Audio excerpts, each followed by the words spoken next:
pessoal, como vão? Aqui é Luiz Fernando da Ecofluxo. Vamos iniciar mais um webinar. É o terceiro da nossa série de treinamentos. Os demais já estão todos publicados na nossa página do YouTube, também aqui na ferramenta do webinar. Eu começo aqui um pouco mais devagar para esperar algumas pessoas que sempre se atrasam os primeiros minutos.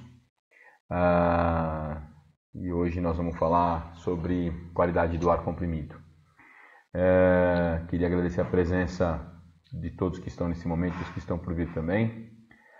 Inclusive, nosso importante cliente da IOC. Semana que vem começaremos uma auditoria profunda na rede de ar comprimido do cliente e vamos nos ver pessoalmente. Tá? Mas vamos lá. Hoje eu vou falar um pouco sobre qualidade do ar comprimido.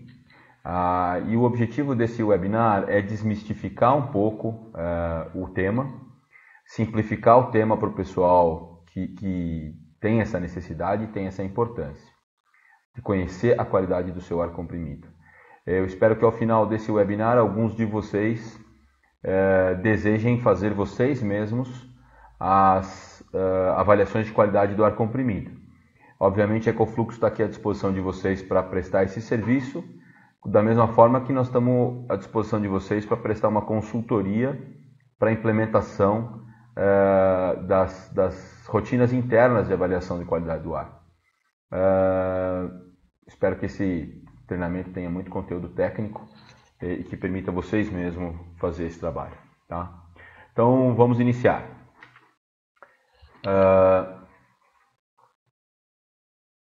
Bom, apresentando um pouquinho a Ecofluxo, eu sempre faço uma rápida apresentação.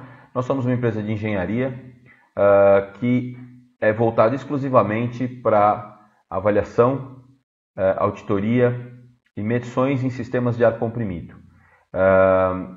A empresa tem mais de 20 anos de atuação no mercado, não somente eu, mas outros integrantes da equipe. O objetivo principal é fornecer serviços independentes de auditoria.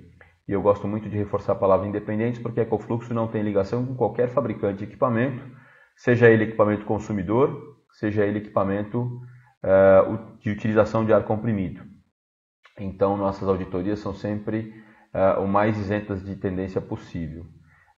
Nosso objetivo principal é trazer nas nossas auditorias valor que permita que o cliente pague pela auditoria só com as nossas diretrizes. Muitas vezes, mudanças de procedimento e condutas nos clientes fazem com que o nosso trabalho se pague. Tá? Então, a nossa independência em relação aos fabricantes de equipamento é o ponto forte. Aqui mostramos alguns dos vários clientes que já foram auditados pela Ecofluxo. Todos, se vocês verificarem aí as empresas que nós estamos relacionando, tem absolutamente todos os ramos de atuação. Desde farmacêuticas, passando por alimentícia, indo para mineração, voltando para siderúrgica, metalúrgica, todo tipo de indústria que hoje em dia usa ar comprimido. Tá? Com isso, nós aprendemos bastante em relação à qualidade. Cada uma dessas indústrias tem uma necessidade diferente de qualidade. Algumas simplesmente para os processos produtivos, equipamentos de processo, equipamentos de movimentação, ferramentas pneumáticas, outros mais complicados que usam ar comprimido, por exemplo, na mistura ou no processo de produção do produto, seja ele farmacêutico ou alimentício. Então, são os dois extremos do uso de ar comprimido. A Ecofluxo há muito tempo vem divulgando essas informações que nós vamos conversar no webinar através de boletins informativos. Muitos de vocês estão em nossos mailings. A gente busca, nesses boletins informativos, dividir material de alto valor técnico, para que a gente possa dividir com vocês conhecimento daquilo que tem sido visto em campo. No nosso site, www.ecofluxo.com.br, tem uma parte só que fala sobre os boletins informativos. Aqui vocês vão encontrar todo o material que a gente tem divulgado. Muito do que está nesse webinar está também na forma de boletim. em diferentes boletins sobre a ISO 8573 e outros pontos de qualidade. Nos boletins você vai encontrar inclusive mais informação, nós condensamos bastante esse material para estar presente nesse webinar, de forma que o webinar não seja cansativo, e a nossa busca aqui é que ele dure por volta de 45 minutos, não mais que isso. Também nosso canal do YouTube é bastante rico em informações sobre a empresa, sobre a Ecofluxo, sobre os métodos nossos de detecção, análise e avaliação do sistema de ar comprimido, e aí a gente é um pouco mais amplo, fala sobre não só qualidade, mas vazão também e eficiência energética.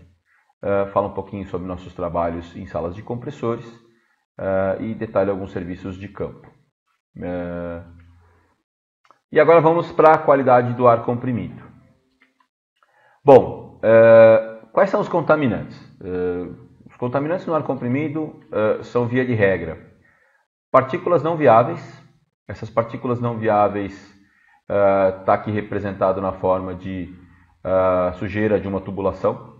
São partículas sólidas que vão para dentro do sistema de ar comprimido. Essas partículas são partículas que passam pelo sistema de filtração dos compressores de ar. Os compressores todos têm filtros de admissão, no entanto, esses filtros têm uma capacidade de retenção. Então, partículas do ambiente passam para o sistema, mas também o próprio sistema começa a desprender, como mostra a foto aqui, material particulado que a gente chama de partículas não viáveis, né? O não viáveis aqui tem uma conotação, que são partículas que não se tornam vivas, que não proliferam seres vivos, tá? As normas falam desse tipo, dessa nomenclatura. Então nós já estamos começando a usar alguma nomenclatura de qualidade do ar comprimido. O óleo lubrificante, que pode ser encontrado nos sistemas de ar comprimido, basicamente as avaliações que a gente faz de qualidade vão buscar cadeias carbônicas no ar comprimido, que geralmente vem de óleo. Esse óleo pode ser o óleo que existe dentro do sistema, no compressor de ar, ou em lubrificadores, ou em graxas utilizadas nas montagens das redes de ar comprimido, ou até mesmo o óleo que vem na admissão do compressor. E nós vamos falar um pouquinho disso mais à frente. Os compressores de ar admitem todo o ar que está no ambiente, e esse ar ele pode inclusive conter óleo. Então, por exemplo, se um caminhão diesel, ou se você tem trânsito de caminhões próximo à sala de compressores, o caminhão está lá com a sua bomba injetora mal regulada, ele dá aquela acelerada, sai aquela fumaça preta pelo escapamento próximo à sala de compressores, essa fumaça preta vai ser admitida pelo compressor e ela pode ser identificada no sistema de análise como óleo no sistema de ar comprimido. Água, esse é um contaminante muito mais presente, muito mais encontrado por todos, independente do tipo de compressor. Esse também é um contaminante importante. E um contaminante que para muitos dos nossos espectadores de hoje não faz diferença são as partículas viáveis. Diferente das partículas não viáveis que nós falamos logo acima, as não viáveis são basicamente sólidos, como pedaços de metal ou pedaços internos do sistema de ar comprimido. As partículas viáveis são aquelas que também são admitidas pelos compressores, mas que encontram dentro do sistema de ar comprimido situação favorável para ela se desenvolver. Então, estamos falando de fungos e bolores. Para o pessoal industrial, o fungo e o bolor não tem nenhuma aplicação, não tem nenhuma, ele não efetivamente causa qualquer tipo de problema. Mas para o pessoal farmacêutico, alimentício, aí sim, fungos e bolores vão criar problemas mais complicados. Aqui nessa tabela que vai estar disponível para vocês na apresentação, que já está disponível para vocês na apresentação no site, fala a origem de cada um dos contaminantes. E agora eu acompanho aqui na minha tela ao lado os sólidos. Quais são as origens dos contaminantes sólidos? Ele vem do ar atmosférico através de poeira e fuligem, fragmentos internos dos equipamentos geradores de ar comprimido, fragmentos internos dos equipamentos de tratamento de ar comprimido e fragmentos de oxidação interna da tubulação de ar comprimido. Então, eles partem desses pontos. Qual que é a ação qual que é o que eles causam? Eles causam, esses contaminantes sólidos causam desgaste prematuro dos componentes por abrasão, bloqueio do fornecimento de ar comprimido em pequenos orifícios e contaminação do produto final. Então, o pessoal da indústria farmacêutica, da indústria alimentícia se preocupa muito com essa contaminação e os demais da indústria se preocupam com os desgastes prematuros de componentes.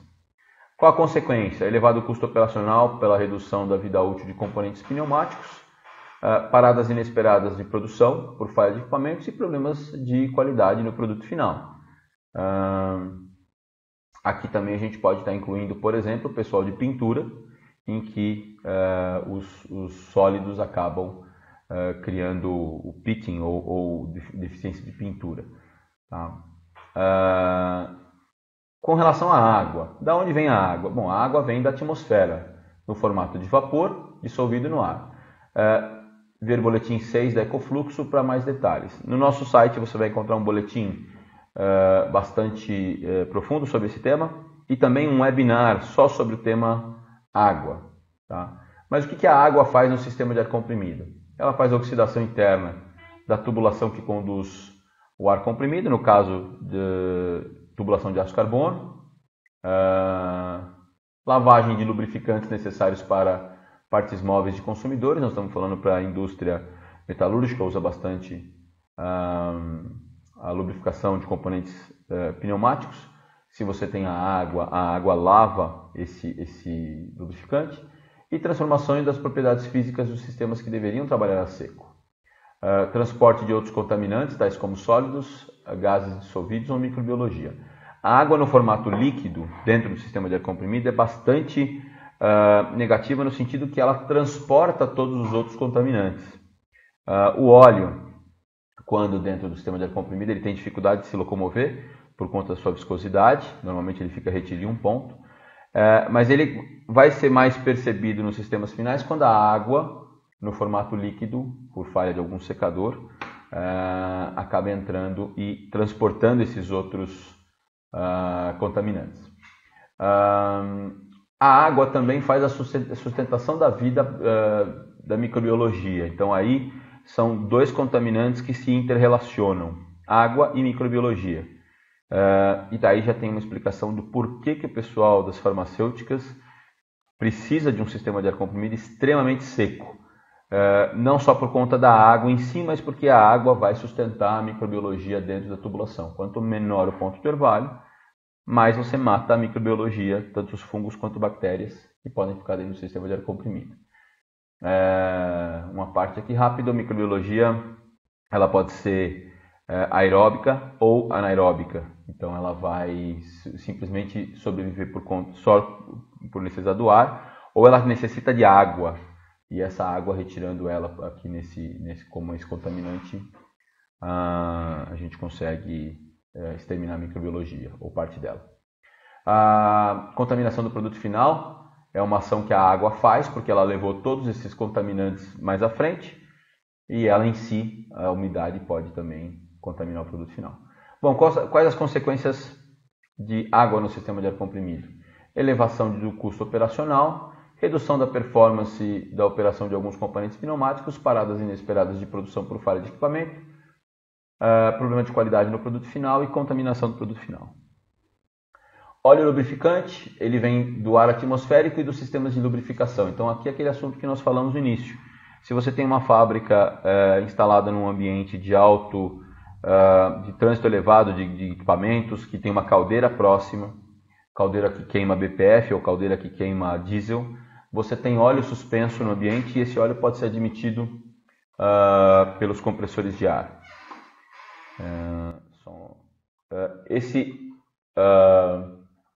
Então, o ar atmosférico vai ter o óleo na forma de hidrocarbonetos e o sistema de lubrificação do próprio compressor pode acabar gerando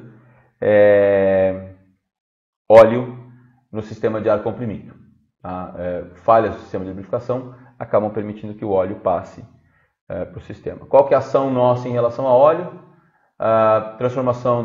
Qual que é a ação que ocorre em função do óleo? É a transformação das propriedades físicas dos sistemas que deveriam trabalhar a seco, transporte de outros contaminantes também, tais como sólidos, gases dissolvidos e até microbiologia, problema de acabamento nos sistemas de pintura, contaminação do produto final. Consequência desse óleo, elevado custo operacional, redução da performance de operação, parada inesperada de produção, por falha de equipamento, problema de qualidade final do produto e contaminação final do produto. Então, esses são as origens dos principais contaminantes do nosso sistema.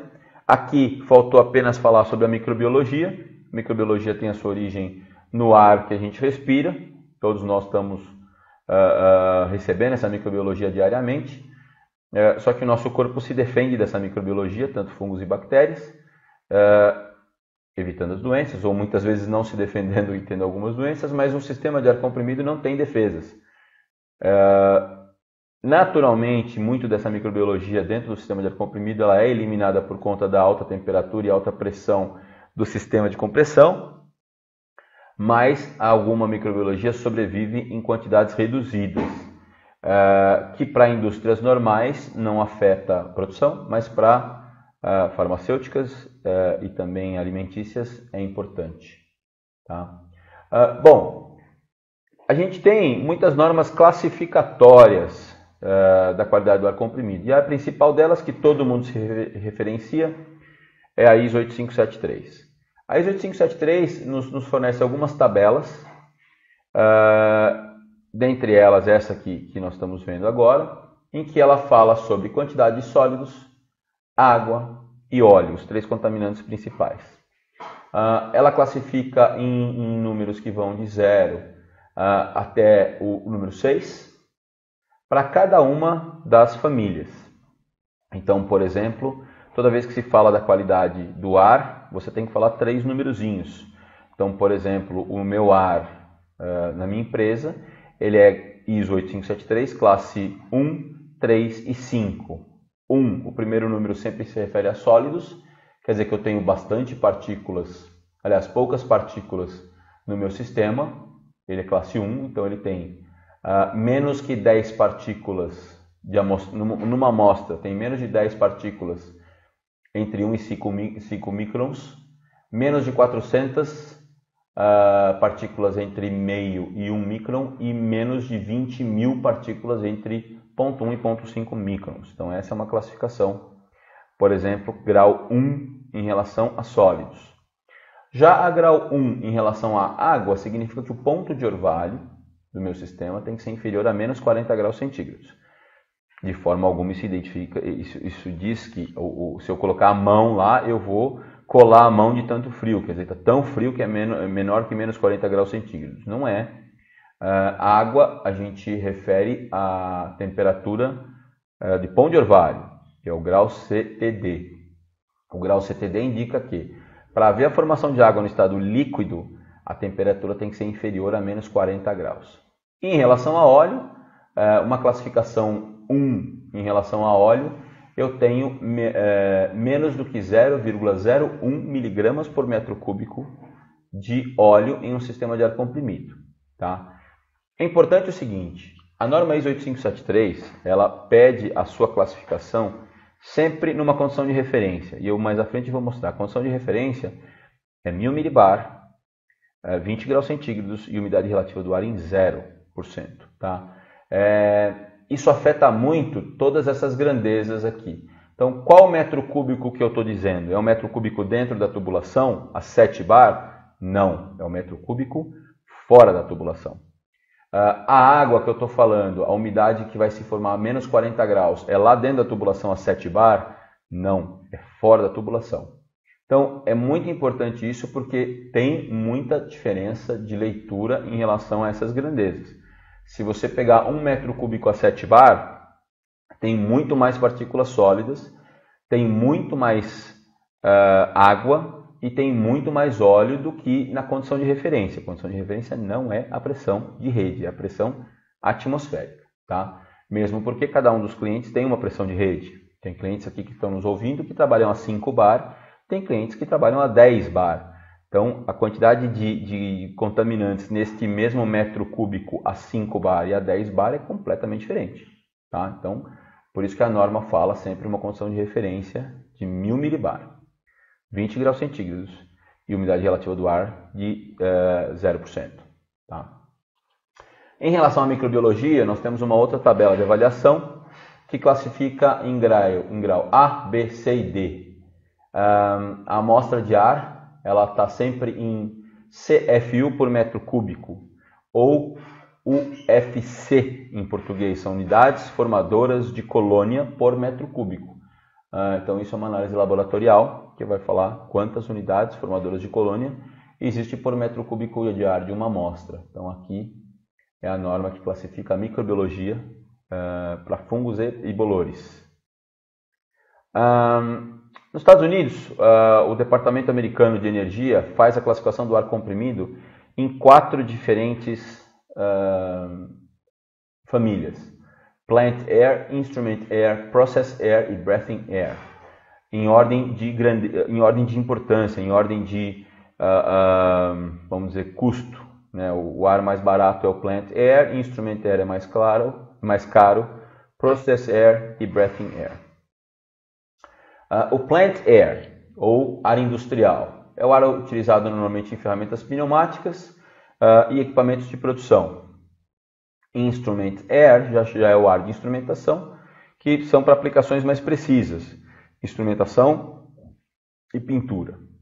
Process Air é o ar de processo, esse sim utilizado em alimentação, em indústrias farmacêuticas, alimentícias. E aqui começa a entrar também as indústrias eletrônicas. O pessoal que faz microchip, placa de circuito impresso, trabalha muito com sala limpa, tem que ter uma qualidade de ar bem elevada para no momento da soldagem dos componentes, ou todo o trabalho de produção dos componentes eletrônicos, tem que ser feito com ar de altíssima qualidade.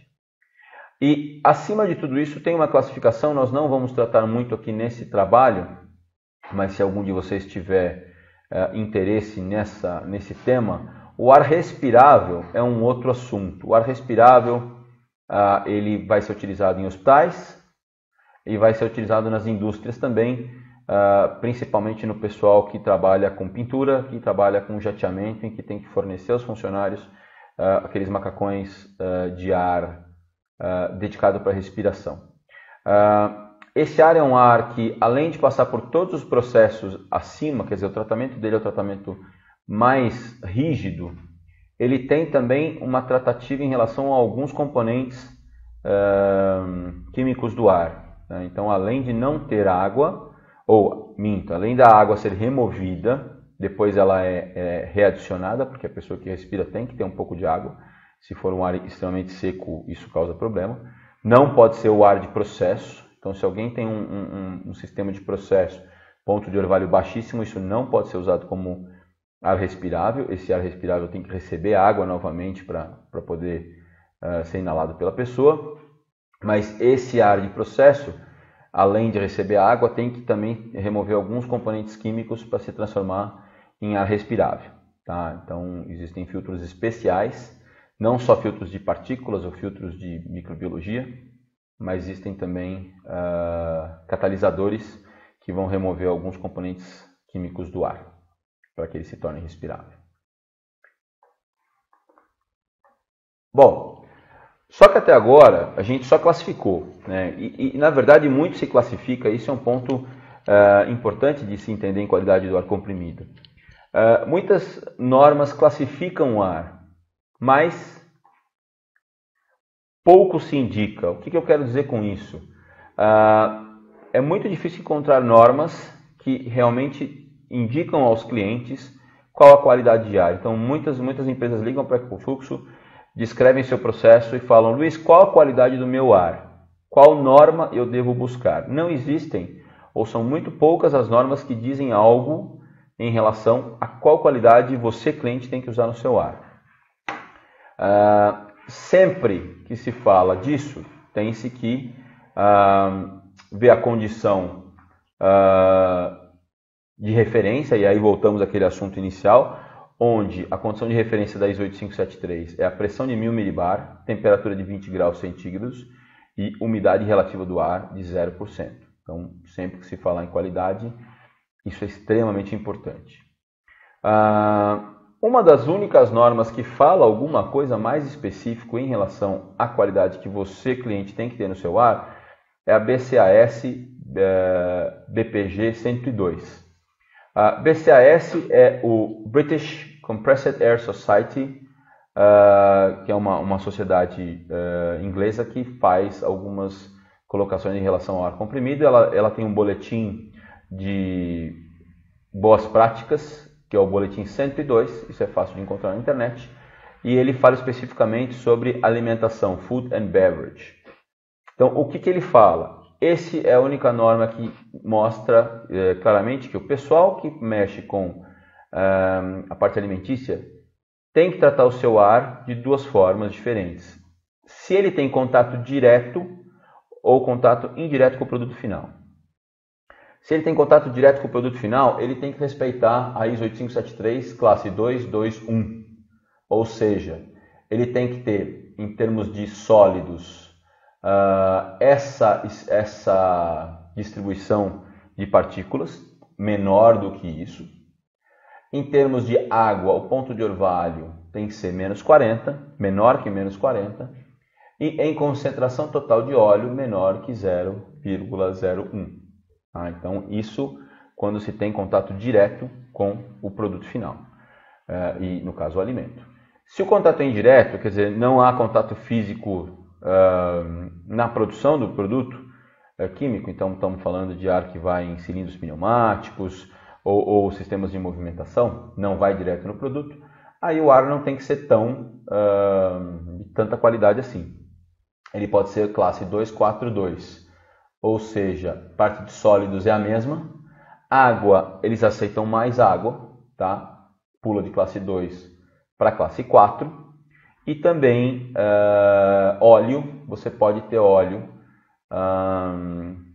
um pouco mais de óleo no sistema, tá? Nesse ponto, é importante entender que nós vamos falar um pouquinho sobre os equipamentos que podem fornecer isso a vocês, de forma que vocês atendam esse contato direto ou contato indireto. Mas a única norma que realmente fala e especifica isso é a BCAS para o pessoal de Food and Beverage. Mas muitas pessoas perguntam, Luiz, mesmo assim eu preciso de alguma referência, eu não sou de Food and Beverage, não tenho produção de alimentos na minha empresa, mas eu preciso de uma qualidade. Bom, a Ecofluxo fala para vocês buscarem os manuais dos equipamentos ou dos seus fornecedores. Muitos fornecedores indicam nos seus manuais qualidades de ar comprimido. Às vezes eles não indicam diretamente nos manuais, mas você pode solicitar a eles. E uma vez solicitado, você tem que ter uma resposta em relação à ISO 8573. A Ecofluxo também é consultada em muitos casos onde o cliente pergunta para o seu fabricante qual é a qualidade de ar que eu tenho que ter para atender o meu produto ou atender com qualidade a máquina que eu preciso fornecer ar comprimido. E às vezes a resposta é genérica. O próprio fornecedor fala, tem que ser um ar seco.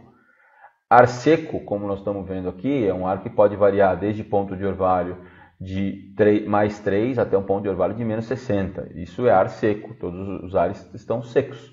Você não vê água no formato líquido, mas você tem água no formato de vapor. Então, é importante que todos os fornecedores de vocês possam indicar, conforme a ISO 8573, qual a classe de contaminantes que você pode atender. A Ecofluxo disponibilizou a vocês em um dos boletins e também aqui nessa apresentação o que normalmente os fornecedores indicam. Nós fizemos um levantamento de diversos fornecedores. Então, por exemplo, em ferramentas pneumáticas, a Atlas Copco tem boas ferramentas pneumáticas, Festo tem alguma coisa. Então, existem diversos fabricantes de ferramentas que eles aconselham a classe ISO 254, 2 particulados, 5 de água e 4 de óleo. Óleo para essas ferramentas é bem alto, porque elas precisam de óleo para funcionar. Água não se importam muito, mas particulado eles se importam porque destrói a parte interna dos componentes. Geralmente ferramentas pneumáticas funcionam a alta velocidade. E daí para frente, existem os equipamentos pneumáticos, por exemplo, aqui nós retiramos essa recomendação da Festo. Ar geral para oficina, ar geral para oficina tem que atender ferramentas pneumáticas, alguns instrumentos pneumáticos, e vamos para várias aplicações, mas o mais importante para todos aqui, pode-se levar isso como um indicativo, mas verificar nos manuais e as indicações dos seus fornecedores, tá? É sempre importante. Filtro manga, quem tem filtro manga toma atenção com a qualidade do ar, principalmente em relação à umidade. Particulado não é um problema, mas filtro manga é um outro sistema que requer bastante qualidade, principalmente depende do qual partícula que o seu filtro manga está retendo. Às vezes são partículas higroscópicas, eu já vi filtro manga que precisa de secador de absorção. Tá? Mas o que a Ecofluxo recomenda? Para você atender às normas, e você não vai estar errando em nenhuma norma, ou você não vai estar ofendendo nenhum pessoal de auditoria que vá certificar vocês, pessoal da Anvisa ou órgãos internos, se você elaborar o seu procedimento interno de medição e acompanhar de forma contínua a evolução desses dados. Então, como as normas hoje determinam formas de medição, mas só tem a BCAS, que para o pessoal de Food and Beverage determina os valores, dali para frente o cliente pode elaborar o seu procedimento interno de medição e nesse procedimento mencionar os valores da ISO 8573 que você vai seguir. Tá? O pessoal das farmacêuticas, algumas empresas têm normas internas que já fazem isso, muitas vezes normas corporativas, basta ser seguidas, mas aquele pessoal de farmacêutica que não tem isso, eu só recomendo a elaboração de um procedimento interno. Esse procedimento, alguns clientes até com própria visitação de Anvisa, eu já vi documentos internos que especificam uma qualidade de ar comprimido terrível, bem ruim. No entanto, o cliente especificou e segue e mede. Uma vez que ele especificou, segue e mede e o resultado de produção final é adequado, quer dizer, você não tem retrabalho em produto final, esse processo está certificado. O auditor mesmo da Anvisa não pode, por exemplo, punir alguém que faça e tem esses procedimentos bem documentados. Os auditores normalmente criam restrições sérias quando você não tem nada disso certificado dentro da sua empresa ou nenhum procedimento elaborado dentro da sua empresa. Nesse caso, ele recorre à norma. E a norma não nos ajuda porque, por exemplo, a BCAS ela é a única que fala algum número e esse número é um número bastante forte que é difícil de atender. Tá? Então, a minha recomendação principal é elabore você dentro da sua empresa uma norma, uma regra interna e faça medições frequentes. Essa frequência de medição pode ser determinada na própria norma, 6 meses ou 1 ano. Tá? Ou, conforme as normas ISO 8573 determinam, toda vez que há uma alteração no sistema de ar comprimido, isso inclui manutenção dos compressores, tem-se que fazer uma nova medição. Tá? Mas, sempre recomendando, a Ecofluxo recomenda, elabore sua norma. Uma vez elaborada, a ISO 9000 permite que você siga ela e se certifique de forma constante que isso está sendo aplicado. Tá?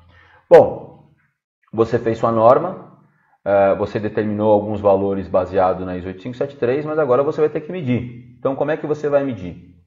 Bom, partículas sólidas ou não viáveis. Como é que eu meço partículas sólidas ou não viáveis?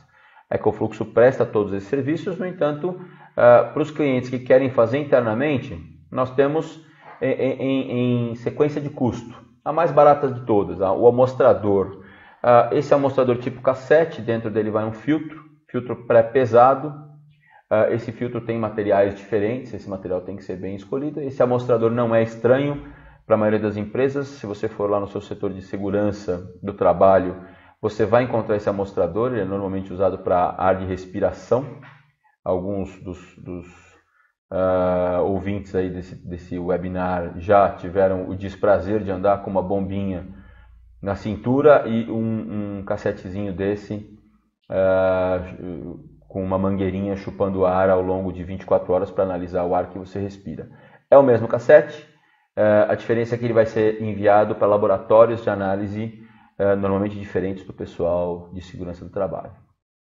Esse amostrador, de forma barata e simples, nos traz a quantidade de partículas sólidas no ar comprimido. Basta você passar por dentro dele, através de algum dispositivo certificado, a vazão de ar que você precisa. Então, passar, por exemplo, 10 metros cúbicos de ar comprimido. Esse amostrador não suporta pressão, então existe uma montagem. Se vocês quiserem, se algum de vocês quiser implementar isso, Ecofluxo pode ajudar. Uma análise laboratorial não passa de R$300. Um equipamento de amostragem não passa aí de R$2.000, R$3.000. Então você faz um investimento no equipamento de amostragem e depois você pede esses cassetes e vai gastar dali para frente R$300, R$400 por uma análise. Uma vez que você usa laboratórios com certificação, com rastreabilidade de instrumentos, isso tem valor em relação às normas. Não é a forma certificada pela ISO 8573 para fazer medição de partículas sólidas, mas para o sistema interno de qualidade isso é bem visto. Uma vez que você tem um amostrador e manda isso em laboratórios, tem um procedimento de coleta e manda para laboratórios certificados, você tem uma medição de valor. Tá? Uma próxima forma de medir partículas sólidas, essa sim já é autorizada pela ISO 8573, são os instrumentos de medição que medem partículas e aí sim fazem a divisão, inclusive classificação dentro daquela norma, daqueles tamanhos. É um aparelho bastante caro, um aparelho como esse custa aí de 50, 60 mil reais direto com o fabricante. O equipamento necessário para a ISO 8573 é especialmente mais caro porque ele tem que apresentar pelo menos essas 4 famílias, a família de 0,5, aliás, e a de 0,01, que esse aparelho, por exemplo, não atende. Então, por isso que o aparelho da ISO 8573 é um aparelho caro.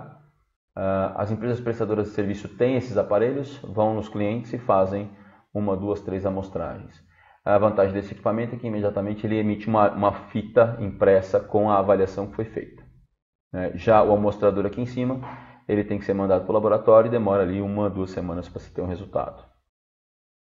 Para os clientes mais criteriosos em relação a esse tema, nós temos instrumentos online. Podem ser instalados lá na sala de compressores ou no ponto final e ficar medindo diretamente a quantidade de partículas, dividindo dentro da ISO 8573, dentro dessa divisão de tamanho de partículas. São instrumentos caros, né? Então, se esse aqui está em torno de 50 mil, estou dando ordem de grandeza de valores.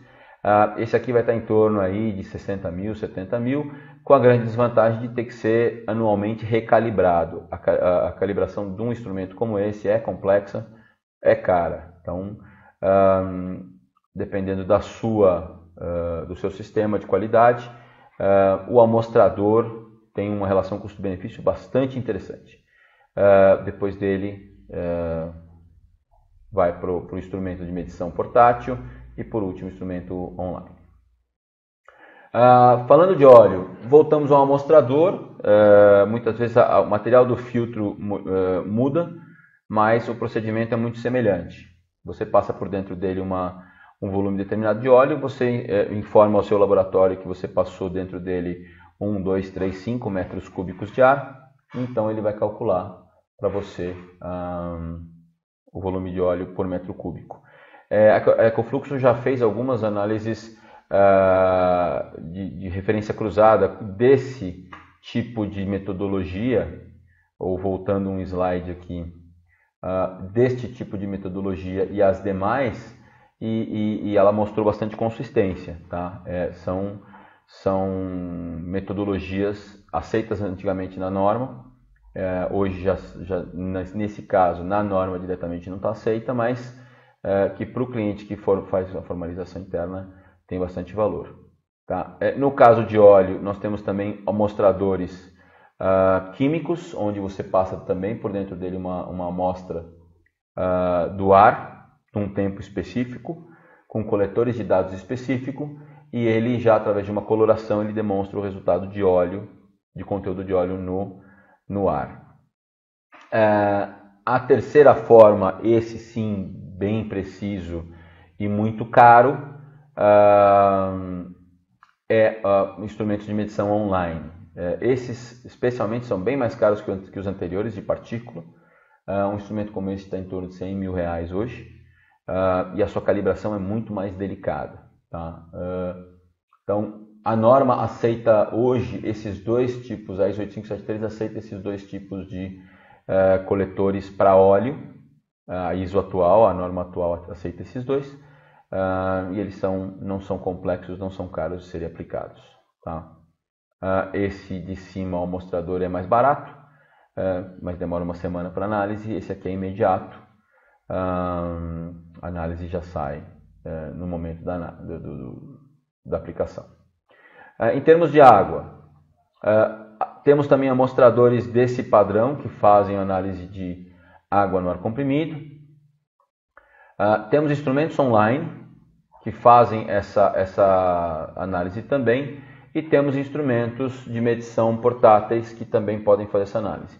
Diferente dos instrumentos anteriores, esses instrumentos já têm custos mais adequados, tá? Mais factíveis, mais possíveis de serem investidos por empresas normais. Enquanto os instrumentos anteriores custavam 80, 50 mil reais, um instrumento como esse para monitoramento online do sistema de ar comprimido em relação à água custa algo em torno de 8 mil reais. Para você ter na sua empresa já é algo bem mais interessante. Os amostradores também têm um baixo custo, por volta de 300 a 400 reais, mas o problema de todos os contaminantes é que, dependendo da situação técnica do seu compressor, o contaminante pode estar indo ou não para o sistema de ar comprimido. O óleo, por exemplo, se você faz uma medição com o amostrador agora e logo depois da sua medição tem, por exemplo, uma falta de energia, se o seu compressor é lubrificado, o filtro pode ter estourado e imediatamente depois da medição está indo óleo para a linha. Tá?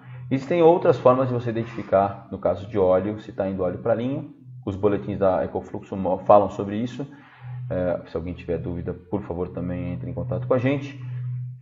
Mas temos também os amostradores. Tá? No caso do instrumento, esses dois instrumentos, eles medem precisamente quantos graus CTD está o sistema de ar comprimido, dentro da especificação da norma, dos 1000 millibar, ou em impressão de rede. Nesse caso eu mostro o instrumento que nós usamos, o fabricante SS Instrument, existem outros fabricantes, e aqui nesse dispositivo, inclusive, tem um manômetro. Para quê? Para a gente adequar a norma. Então, o correto da norma é você medir a 1000 millibar, então você tem que usar essa válvula para despressurizar o ar dentro dessa câmara, garantir que o sensor só está recebendo o ar do sistema de ar comprimido, mas a pressão de trabalho aqui vai estar em 0, ou 0 bar absoluto, ou 1 bar relativo. Então, essa é a medição que a gente faz em termos de umidade. Aqui eu mostro um exemplo de como funciona o medidor online, que é a Ecofluxo. Esse sim a gente vende ele num cliente que está instalado aqui no interior de São Paulo. A gente mostra que ele já está monitorando e a condição do pão de orvalho está aceita, está verde. Significa que está dentro do parâmetro que o cliente solicitou.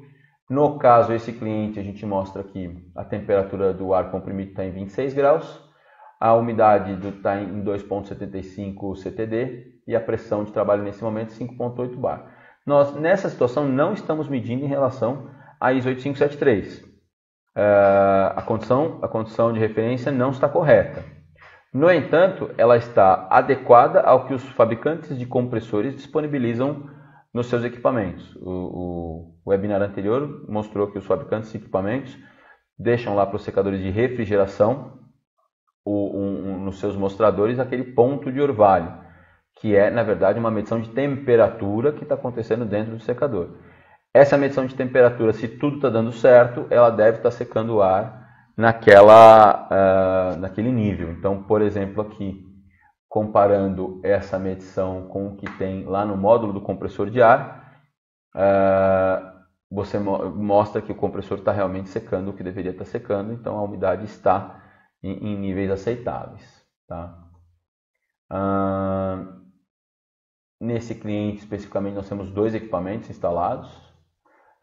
Esse aqui é o sistema de amostragem, onde nós temos aqui o sensor de pressão, aqui o sensor de umidade, o ar é trazido por essa mangueira e aqui está um vente.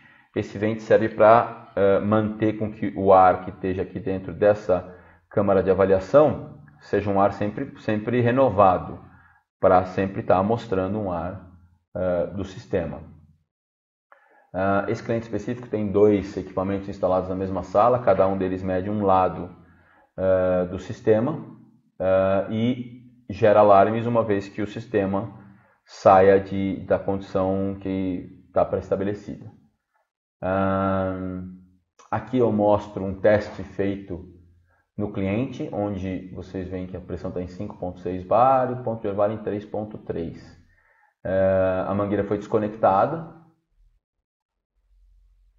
Imediatamente a pressão cai, então desconectei a mangueira, a pressão cai, entrou em falha o sistema.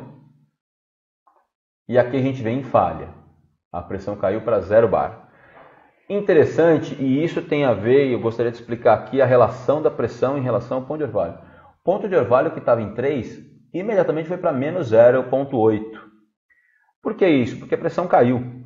Se a pressão caiu e estava em 5 bar foi para 0, significa que a quantidade de ar que eu tenho dentro desse ambiente de avaliação diminuiu muito.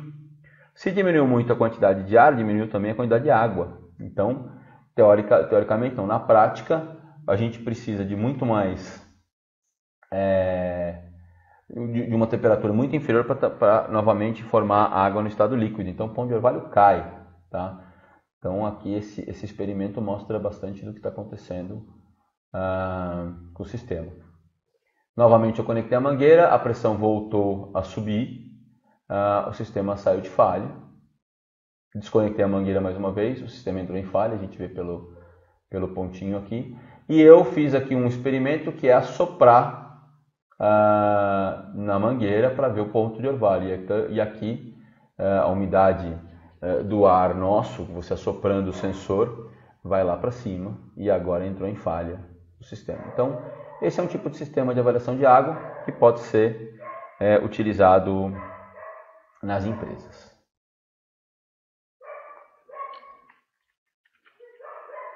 Bom, em termos de partículas viáveis, microbiologia, bolores, existem 2 tipos de amostradores que podem ser utilizados. Um amostrador é um amostrador tipo filtro, onde mais uma vez você vai passar uma quantidade de ar por dentro dessa amostra e enviar essa amostra para o laboratório.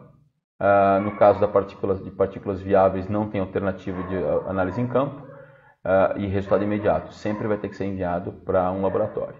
E o que você envia para o laboratório ou é um filtro, que você vai passar por dentro de um sistema que vai coletar as partículas, vai coletar essa microbiologia, ou então uma plaquinha tipo Petri, aquela plaquinha onde é feita uma química que é na verdade o alimento para o material, e esse alimento que vai criar a microbiologia, e nessa plaquinha é feita a análise de quantas unidades formadoras de colônia tem por metro cúbico de ar. Os amostradores para as ferramentas que contêm o amostrador são ferramentas mais complexas, e no caso de partículas viáveis tem que ser bastante bem trabalhadas em termos de limpeza.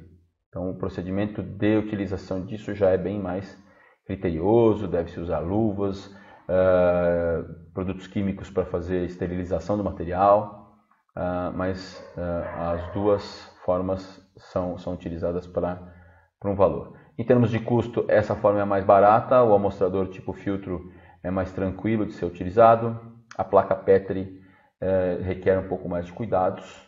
Todas elas precisam de um instrumento especial para coleta, que a gente pode aconselhar vocês, ou aqueles que quiserem desenvolver esse tipo de análise dentro das empresas. Bom, já sabemos como medir, né? Então, cada um dos contaminantes já está sendo medido, já está sendo classificado. Essa classificação já está dentro de uma certificação interna, de uma norma interna de vocês. Então, qualquer tipo de auditoria interna ou externa vai estar bem respaldada, mas agora temos que corrigir. Bom, partículas sólidas ou não viáveis. Como se corrige problema elevado de qualidade ou qualidade ruim em partículas sólidas? Filtros e tubulação. Tubulação galvanizada, tubulação de aço é um grande inimigo para quem não pode ter sólidos, partículas não viáveis no seu sistema. A solução mais comum é a compra de filtros, instalação de filtros em terminais. É uma aplicação bastante complexa, elevado custo de implantação e não é definitiva. Ela, na verdade, não está corrigindo a origem do problema, está corrigindo o efeito do problema. Então, partindo-se para redes de qualidade, você acaba, ao longo do tempo, não tendo partículas sólidas. Tubulação em inox, tubulação em PPR e também tubulação em alumínio são 3 soluções possíveis que trazem boa qualidade no sistema de ar comprimido. Alguns clientes têm grandes redes de aço ou grandes redes de galvanizado em decomposição e eles não têm como substituir todas essas redes, o custo é muito elevado, acabam instalando filtros em terminais. Os filtros nos terminais, é importante lembrar que cada filtro impõe uma perda de carga, essa perda de carga necessita de uma pressão adicional sendo gerada na sala de compressores. Essa pressão adicional tem um custo bastante elevado. Então, aqui é uma conta importante de se fazer a médio e longo prazo do que vale mais a pena. Trocar a tubulação ou colocar filtros. Então, essa é a solução em caso de partículas sólidas. Em caso de óleo, o filtro também é uma solução, mas a solução mais cara vem de você ter compressores isentos de óleo no sistema, caso você precise de um ar tecnicamente ou um ar isento. Existem fabricantes que atestam que os seus compressores lubrificados são tecnicamente isentos. De fato, a Ecofluxo tem medido muitos compressores lubrificados em campo. Compressores lubrificados, seja ele da marca que for, com filtros coalescentes pré e pós na sua saída, eles fornecem pontualmente um ar tecnicamente isento. Isso é verdade, isso as medições que a gente tem feito comprovam. Infelizmente, isso não é garantido como no compressor isento de óleo. Compressor isento de óleo, qualquer intercorrência, qualquer falta de energia, qualquer parada inesperada, a qualidade do ar não se afeta. Já no compressor lubrificado, tudo vai bem quando está tudo bem. Quando você tem uma falha, por exemplo, uma deficiência de um filtro separador, uma falta de energia, uma parada inesperada pelo circuito de segurança da máquina, uma parada de emergência, olhe para a linha. E aí, nesse momento, o ar deixa de ser tecnicamente isento. Por isso que essas empresas falam da palavra tecnicamente isento. Tá? Então, filtros coalescentes e compressor de ar isento de óleo. Isso, obviamente, nós estamos falando para aqueles clientes que precisam, por exemplo, do ar classe 0, né? Classe 1, classe 2, classe 3. Em relação ao ISO 8573, você já sai do compressor isento. Falando em água, e aí indo da pior qualidade de água até a melhor qualidade de água. Então, é importante se ter um reservatório. Esse reservatório vai ser um separador. O grande segredo desse reservatório funcionar pela separação é a velocidade do ar que o ar entra e sai no reservatório. O reservatório permite que o ar comprimido reduza a sua velocidade e as gotículas possam se depositar. Uma vez depositando no fundo, elas podem ser removidas por purgadores. Isso tudo funcionando, você tira as gotículas. Então, o ar que vai sair desse reservatório é um ar com ponto de orvalho em torno de 20 graus, 19 graus, depende da temperatura do ambiente, mas é um ar classe alta ainda de qualidade. Tá? Depois do reservatório, você pode ter os sistemas separadores de condensado. Existem diversos fabricantes de separadores de condensado. Aí você passa para o secador de refrigeração. Aí, quando você precisa de secador de qualidade de ar inferior a 3 positivo, isso já é uma classificação da norma, um secador de refrigeração de boa qualidade consegue te dar constantemente esse valor. Reforcei aqui a palavra boa qualidade, vocês vão ver nos boletins da Ecofluxo. Existem diversos secadores por refrigeração no mercado que não conseguem atingir a classe menor que mais 3 graus centígrados. Apesar deles funcionarem, eles secarem alguma coisa, eles não conseguem entregar um ar abaixo dessa classe. Tá?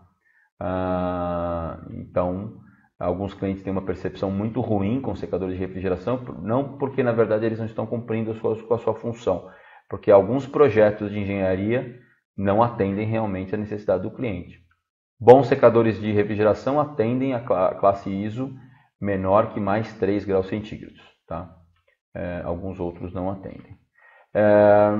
Mas quando o cliente comprovadamente precisa de uma secagem maior, mais eficiente, tem que partir para o secador de adsorção.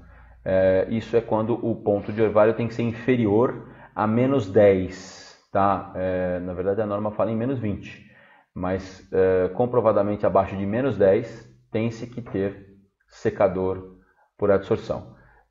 Quando você vai até menos 10, você pode ter o secador de refrigeração. Mas Luiz, a menos 10 a água congela. Pois é, não esqueça que nós estamos falando que a norma pede medição a 1000 milibar. Então a 1000 milibar você vai ver que um secador de refrigeração que seca ou que gela o ar a 4 graus centígrados, esse 4 graus centígrados é a 7 bar. Quando você expande esse ar para 1000 milibar, você vai ver que esse mesmo ponto de orvalho é de menos 10, menos 15 graus centígrados. Tá? Existem calculadores na internet que permitem você fazer esse cálculo. No caso para partículas viáveis, a forma de você contê-las é com filtros coalescentes, mas mais importante, com filtros absolutos. São filtros normalmente com carcaça em inox e por dentro dele tem filtros especiais, que inclusive são filtros que podem ser reciclados ou regenerados com vapor. São filtros mais caros, existem diversos fabricantes, Parker é um deles, Pau é outro deles, Millipore também é outro deles, que vende elementos filtrantes para carcaças em inox para contenção de partículas viáveis. Nesse caso, o secador de adsorção também é importante, pode ser importante dependendo do seu nível, por conta da remoção de água, que vai ser o meio de transporte dessas partículas viáveis e vai ser o meio de sustentação à vida dessas partículas viáveis. Algumas delas precisam de água para sobreviver. Uma vez que você tem um secador de adsorção, você realmente tira toda a umidade do ar e essas partículas não sobrevivem. Bom, pessoal, esse foi o webinar de hoje. Demoramos aí quase 1 hora. Espero ter respondido as perguntas de vocês.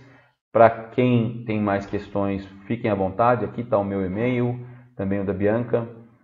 O objetivo nosso, espero ter cumprido, é que algumas empresas que não têm nenhum tipo de sistema de qualidade possam desenvolver internamente seu próprio sistema.